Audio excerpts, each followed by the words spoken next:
Hallo und guten Tag, German 2101. This is Herr Dattinger, and I hope you find this short tutorial helpful. I'm going to be going through the 4 cases of German, and I'll make this available, as you've already noticed, in Moodle.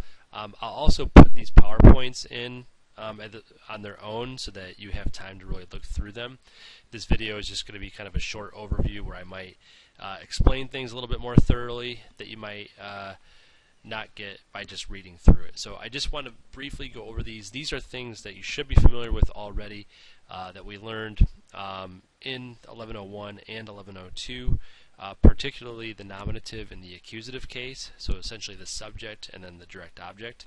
But we were going over briefly with the dative case, which is the indirect object, and then also the genitive case, which we went over in class today. We didn't cover that so much in the intro courses, but that will be used throughout this. So here we have a basic sentence structure of the nominative case. And again, I have several tables and examples of these, so I'm not going to focus on everything, just going to kind of show you the basics. Okay, and as we saw in class today, there are times when you can start with things other than the subject, but the easiest way to set up a sentence is to start with the subject, like we have here on the left. Let's just look at the first one. Nina tanzt gern. Okay, so we have the subject and then the predicate. The predicate is basically considering the verb and then other parts of speech. Okay, these might be referred to as other elements or simply just other. But essentially, in a nominative, you need a subject and a verb. Okay, Nina und Alexander gehen oft in die Disco. Okay. If you see any random messages popping up, don't worry about those. Okay. And then Sie tanzen dort bis 12 Uhr nachts. Okay.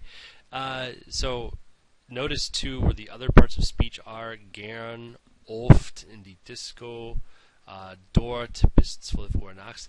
Especially gern and oft. Gern is going to be used quite often in German, and oft as well. These are considered adverbs, and so notice the word order they're following exactly right after the verb. Okay, let's go ahead and look at the next set of examples. And as we noticed in class, you don't always have to start with the verb, or with the subject, excuse me, but if you do, the verb is still going to be in the second position. So, Freitagabends gehen Nina und Alexander in die Disco. Okay, so if you start with the time, the verb has to be second with the subject following it. There are other words that are considered der words, and they're just called der words, not because they are like the article der, but because they are just like. So these are considered der words, not because they're the article der or that they're masculine, but that because they have the same properties as definite articles. Okay, der, die, and das.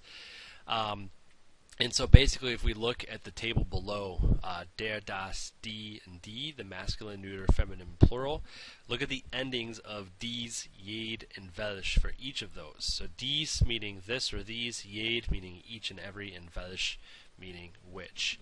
Okay, so dieser, jeder, welcher, dieses, jedes, welches, etc., etc. Okay, and we call them these words because then when we add in perhaps an adjective to precede the word that it's talking about, it will have the same ending, same rules for endings as it would if it were just simply der or das or die. Okay, moving forward then. Possessive adjectives. We know that the essential pronouns for the nominative case are, notice in the table there, ich, du, sie, sie, es, wir, ihr, and sie. Possessive adjectives are going to be mein, dein, ihr, sein, unser, euer, und ihr. Okay, notice that there are 3 different ears, right, in the possessive adjectives. Ihr capitalized would mean your. this ear, lowercase, the first one is going to go with her. Okay, and then this ear is going to be there. And then, of course, we have the two signs, his and its. This euer, okay, the ending er will sometimes be flipped. So instead of euer, it might be eure. And that all has to do with whether it is masculine or neuter. If it's masculine or neuter, then it's going to be euer. Okay.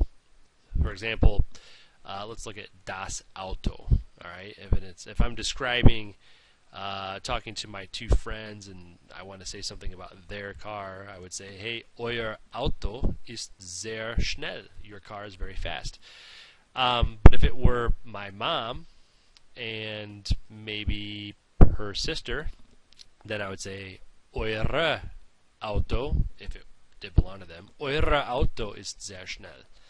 So that's how that would work.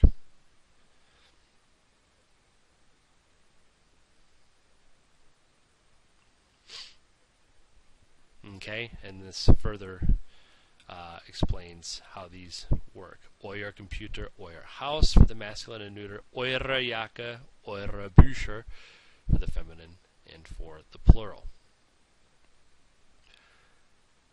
Okay, here is kind of a list with all of the different forms of nominative, starting with the masculine, der. So we have the definite article, der, the indefinite article, ein, the possessive adjective, mein, the negation, kein, and then the three der words, dieser, jeder, welcher, and then same examples for the neuter and for the feminine and for the plural. Okay.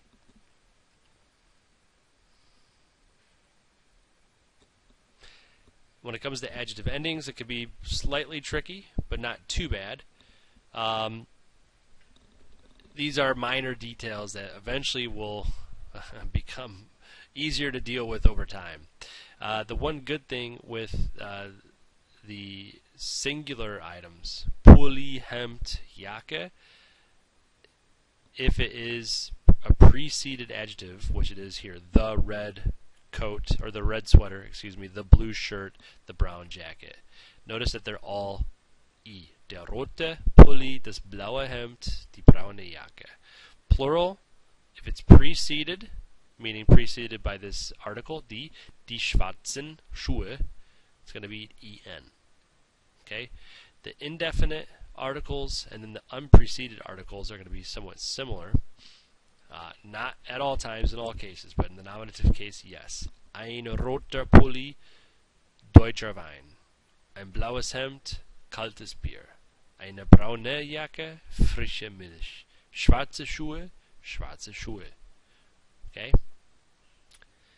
And the way we have these endings set up differently from these is because, well, we have the masculine and the neuter indefinite articles are both matching, ein and ein. And so why we have a difference here is the adjective ending needs to tell the reader what gender it is.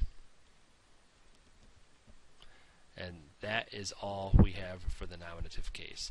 I will go ahead and post this, and then I will also include the accusative case in the next video. Dankeschön, tschüss.